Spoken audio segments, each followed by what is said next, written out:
دولمة لبن كردية ذايبة ذوبان. خلونا نبلش.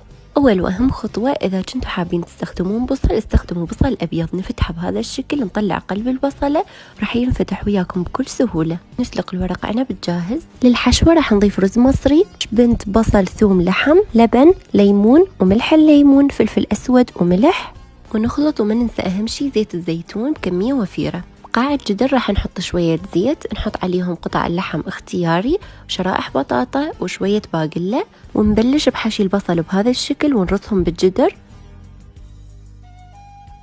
وراح نلف ورق العنب بطريقة الشنقة أو البقجة، ما أعرف شنو تسموها، بس بهذا الشكل الموضح بالفيديو.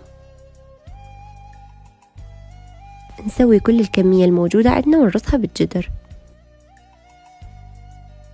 ماء الطبخ نضيف عليه شوية لبن، شوية ملح، شوية ليمون دوزي وشوية زيت زيتون، ونخلط. نحط الجدر على نار عالية لمدة 10 دقائق، بعدها نضيف المي ونحط أي شي ثقيل فوقه ونغطي الجدر. يبقى على نار متوسطة من 1.5 إلى 2 ساعات ويستوي عندنا ويذوب بهذا الشكل.